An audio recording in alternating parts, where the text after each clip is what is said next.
আসসালামু আলাইকুম। সবাইকে শুভেচ্ছা জানাচ্ছি। মাসুম মাহবুব। প্রথম আলোতে আমাদের সেনাপ্রধান ওয়াকারুজ্জামানকে নিয়ে একটি সাক্ষাৎকার প্রকাশ পেয়েছে। ওয়াকারুজ্জামানের সেই বক্তব্য নিয়ে ইতিমধ্যে প্রত্যেকটা গণমাধ্যম জোরে সোরে প্রচার করেছে। কি বলেছিলেন ওয়াকারুজ্জামান?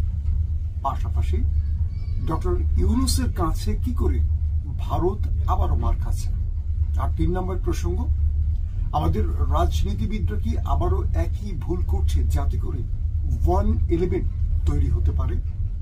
এই ৩টি প্রসঙ্গ থাকবে আজকের আলোচনায়। প্রথম আলোচনা হলো সেনাপ্রধান ওয়াকারুজ্জামান আসলে কি বলেছিলেন। যদি তার পুরো ইন্টারভিউটা আপনারা পড়েন, দেখবেন তিনি খুব স্পেসিফিক কয়েকটা জায়গায় গুরুত্ব দিয়েছে।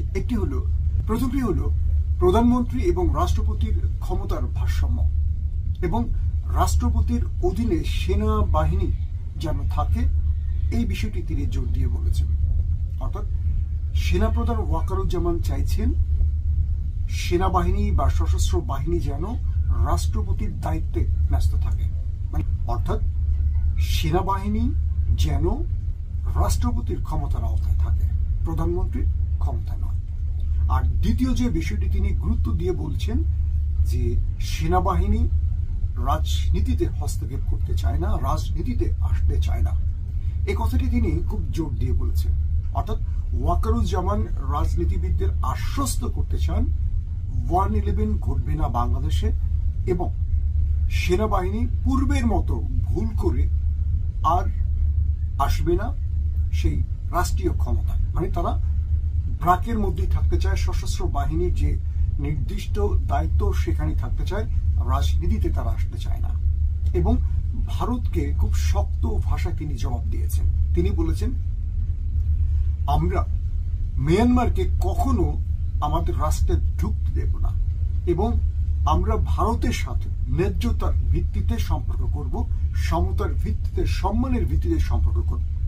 পূর্বের মতো ভারতকে আমরা আমাদের রাষ্ট্র ব্যবহারে যে ব্ল্যাঙ্ক চেক দেওয়া হয়েছে এটি আর দেব না। তার বক্তব্যের সারমর্মটি হলো এই টাইপের। এবং তিনি ভারতের সাথে সম্পর্কটাকে দেখছেন ভিন্নভাবে। তিনি বলছেন ভারত পূর্বের মতো নয়, ভারত যেন আগামীতে বাংলাদেশের সাথে সম্পর্ক গড়ে সম্মান, মর্যাদা এবং ন্যায্যতার ভিত্তিতে। তাহলে এই দুটো দেশের মধ্যে সম্পর্ক অটুট থাকবে। এটা দিয়ে আমরা অনেক রকম বিশ্লেষণ করতে পারি। এবং সেনাপ্রধানের যে আরো বক্তব্যগুলো, সেখানে বোঝা যাচ্ছে রাজনীতির মধ্যে গুণগত পরিবর্তন তিনি দেখতে চান। অর্থাৎ বাংলাদেশে যে সিস্টেমের রাজনীতি চলছে, এই রাজনীতিটা তার পছন্দ না। তিনি মনে করেন রাজনীতিতে অবশ্যই সংস্কার প্রয়োজন। প্রিয় দর্শক, আমি সেনাপ্রধানের এই বক্তব্যগুলোকে একটু আলোচনা করে কয়েকটা গুরুত্বপূর্ণ বিষয়ে যাব। আমার প্রথম যে আলোচনাটা, তার সেনাপ্রধানকে নিয়ে যে গুজবগুলো ছড়িয়েছে যে বাংলাদেশে আরেকটা 1-11 সৃষ্টি হতে পারে, এই আলোচনা বা গুঞ্জনের রাস্তাটা তিনি বন্ধ করে দিতে চাইছেন। ওয়াকারুজ্জামান রাজনীতিবিদদের আশ্বস্ত করতে চাইছেন যে বাংলাদেশে আর কোনো 1-11 ঘটবে না বা সেনাবাহিনী রাজনীতিতে আসবে না, তারা তাদের জায়গায় থাকবে।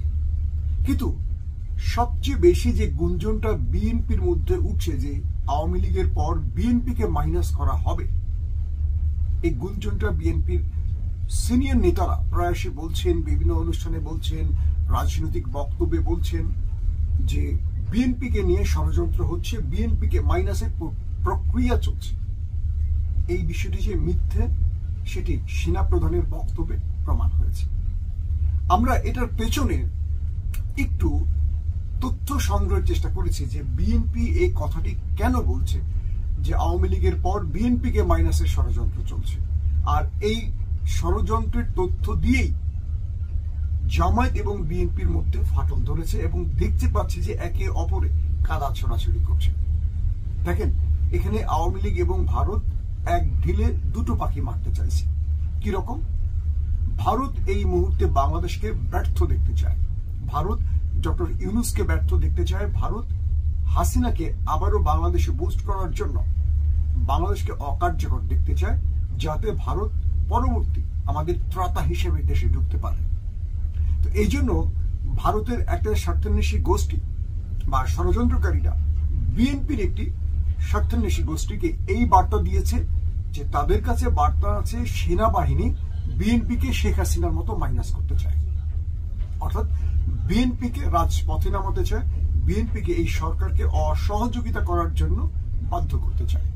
খুব স্পেসিফিক ভাবে বলছি, ভারত বিএনপিকে এইটুকু বোঝাতে সমর্থ হয়েছে যে সেনাবাহিনী, তত্ত্বাবধায়ক সরকার, জামায়াত ইসলাম বা বৈষম্য বিরোধী ছাত্ররা একজোট হয়ে বিএনপিকে মাইনাস করতে চায়, এবং যে কারণে বিএনপি বারবারই নির্বাচন শব্দটি বলছে, আর যে কারণে বিএনপি এবার প্রকাশ্যে জামাতের বিরুদ্ধে অবস্থান নিচ্ছে, জামাতকে নিয়ে নানান রকম কটূক্তি করছে, আবার জামাতও পাল্টা বিএনপিকে নিয়ে কটূক্তি করছে। মূলত এখানে যে ঘটনাটি ঘটছে, এই কাজটি ভারত বিএনপিকে ফাঁদে ফেলে করছে, এমনটি মনে করছেন অনেকেই। এখন আমার কাছে যেটা মনে হচ্ছে, যে কথাটি বললাম যে ওয়াকারুজ্জামান প্রথম আলোতে আজকে যে ইন্টারভিউ দিয়েছে, তিনি স্পেসিফিক কিছু বিষয় ক্লিয়ার করে দিয়েছেন। সেনাবাহিনী 111 সৃষ্টি করবে না, রাজনীতিতে আসবে না।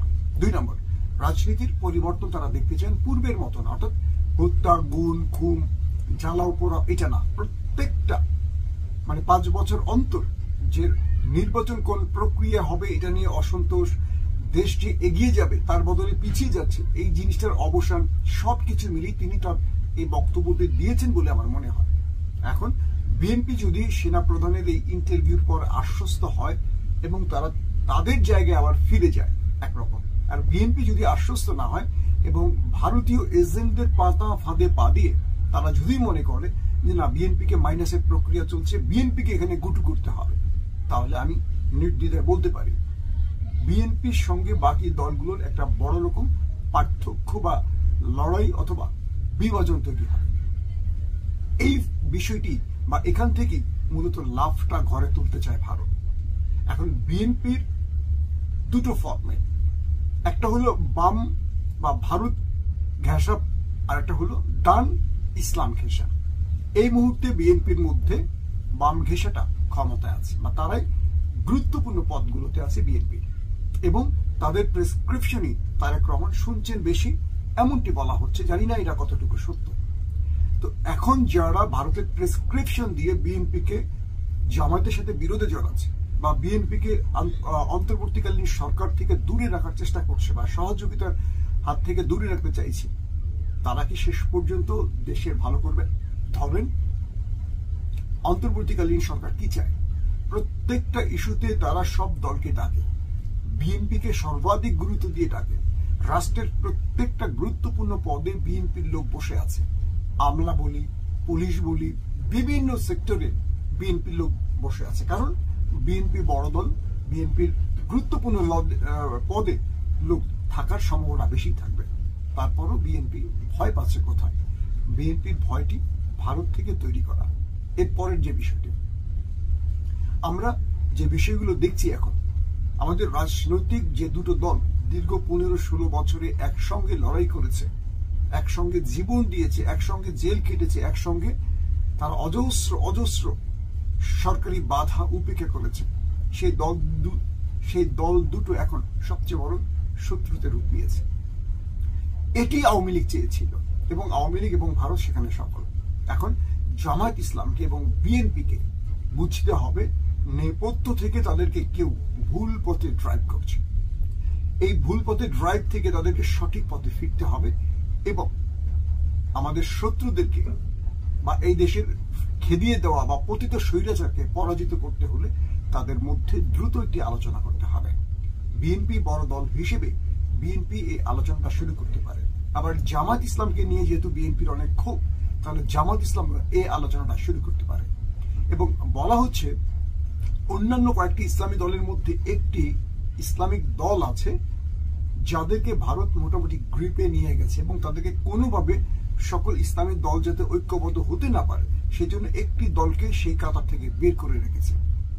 যারা প্রথম আমরা দেখলাম যে সবগুলো ইসলামী দল বসে একত্রিত হচ্ছে, একটা প্ল্যাটফর্ম তৈরির স্বপ্ন দেখছিল, হঠাৎ করে সেই দলটিকে কোনো একটি অদৃশ্য ইশারায় এই একজোট হওয়া থেকে দূরে সরিয়ে রাখছে। এটাও একটা আতঙ্কের ব্যাপার। প্রিয় দর্শক, এর পরের যে বিষয়টি, ডক্টর ইউনূসের কাছে মোদি কেন বারবার ধরা খাচ্ছে? শেখ হাসিনাকে নিয়ে এখন নতুন করে আলোচনা উঠে আসছে। International court of justice. Doctor Mohammad Yunus এমন একজন ব্যক্তি, এমন একজন ফিগার, যিনি চাইলে হেগে ইন্টারন্যাশনাল কোর্ট অফ জাস্টিসে শেখ হাসিনাকে তুলতে পারে। যখন আন্তর্জাতিক আদালত বাংলাদেশের গণহত্যার জন্য শেখ হাসিনার বিরুদ্ধে গ্রেফতারি পরোয়ানা জারি করবে, যেমনটি ইসরায়েলের প্রেসিডেন্ট নেতানিয়াহুর উপর করেছিলেন, তখন ভারত কি এই আন্তর্জাতিক আদালতকে অবজ্ঞা করতে পারবে? ভারতকে শেখ হাসিনাকে ফিরিয়ে দিতে বাধ্য থাকবে না? নরেন্দ্র মোদীর চেয়ে ডক্টর মোহাম্মদ ইউনুসের আন্তর্জাতিক লবিতে শক্তি বেশি, বা আন্তর্জাতিক লবি খুব বেশি স্ট্রং, আমরা এটা বলতে পারি। এবং ডোনাল্ড ট্রাম্পকে নিয়ে নরেন্দ্র মোদীর যে স্বপ্ন, সেই স্বপ্নগুলো ফিকে হয়ে যাচ্ছে আমরা দেখতে পাচ্ছি। ইউনুস এখন ট্রাই করবেন, প্রথমে তারা শেখ হাসিনাকে চাইবেন ট্রাইব্যুনালে তার বিরুদ্ধে যে মামলা চলছে সেই মামলার এক কথা মামলা পরিচালনার জন্য। আর নরেন্দ্র মোদী যদি শেখ হাসিনাকে বাংলাদেশে ফেরত দিতে রাজি না হন, সেক্ষেত্রে ডক্টর মোহাম্মদ ইউনুস চলে যাবেন ইন্টারন্যাশনাল কোর্ট অফ জাস্টিসে, অর্থাৎ আমাদের আন্তর্জাতিক যে আদালত বলি। তো আন্তর্জাতিক আদালত শেখ হাসিনার এই অপরাধের জন্য যখন গ্রেফতারি পরোয়ানা জারি করবে, সেক্ষেত্রে সবচেয়ে বড় চাপে পড়ে যাবে ভারত। তাই নরেন্দ্র মোদী শেখ হাসিনাকে নিয়ে অনেক বড় চাপে রয়েছেন। আবার এমনও কেউ কেউ বলছেন, যদি নরেন্দ্র মোদী বা পরবর্তী নির্বাচিত কোন সরকার ভারতকে বড় রকম কোনো ফায়দা তুলে দেয়, যে হাসিনা যে চুক্তিগুলো করেছে, লিখিত চুক্তি, অলিখিত চুক্তি, প্রকাশ্য চুক্তি, গোপন চুক্তি, এই চুক্তিগুলো আমরা বহাল রাখবো, পাশাপাশি তোমাকে আমরা আরো কয়েকটা চুক্তিতে আবদ্ধ করবো যেগুলো তোমার জন্য লাভজনক, হাসিনাকে দিয়ে দাও। নরেন্দ্র মোদী হাসিনাকে ফেরত দেবে, কারণ হাসিনা তার জন্য একটা ট্রাম্প কার্ড, কিন্তু এখন হাসিনা তার জন্য গলার কাটা। হাসিনাকে দিয়ে তিনি যে কাজগুলো করিয়েছেন, যদি পরবর্তী কেউ তার চেয়ে বেশি ভারতের জন্য করতে প্রস্তুত থাকে, সেক্ষেত্রে নরেন্দ্র মোদী হাসিনাকে আমি মনে করি বলি চড়িয়ে দেবে। তো এখন হাসিনাও ভারতের কাছে খুব বেশি নিরাপত্তা থাকতে পারবে না, বা তার জীবনের যে হুমকিটি রয়েছে, বা আন্তর্জাতিক আদালত বা বাংলাদেশের ট্রাইব্যুনালে তার বিরুদ্ধে যে বিচার হচ্ছে, সেখান থেকে তিনি নিজেকে কতদিন বাঁচিয়ে রাখতে পারবেন, এটাও টেনশন, মানে আওয়ামী লীগের জন্য একটা বড় টেনশন। দর্শক, তাহলে আমাদের রাষ্ট্রের মধ্যে এখন যে বিষয়গুলো চলছে, অর্থাৎ 111-এর যে আলোচনা, আমি মনে করি সেনাপ্রধান ওয়াকারুজ্জামানের আজকের বক্তব্যের পর 111-এর এই যে জুজুর ভয়টি, এটা আমাদের মাথার উপর থেকে চলে যাওয়া উচিত, মনের ভেতর থেকে চলে যাওয়া উচিত। এই রাষ্ট্রে আর 111 ঘটবে না, সেনাপ্রধান বলেছেন। তার বক্তব্যে এরকমটি বোঝা গেছে। এবং একটি বিষয় আমি বলি, বাংলাদেশে 111 সৃষ্টি হয় কি করে?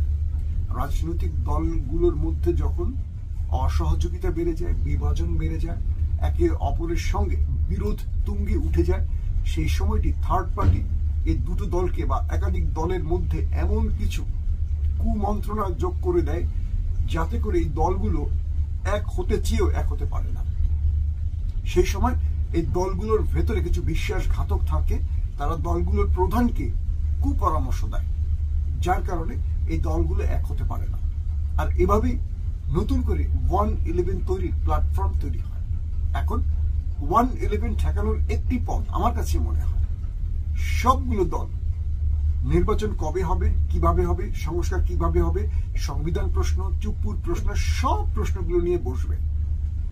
যদি সবগুলো দল সিদ্ধান্তে এক হতে পারে, বাংলাদেশে কখনো 111 আসবে না।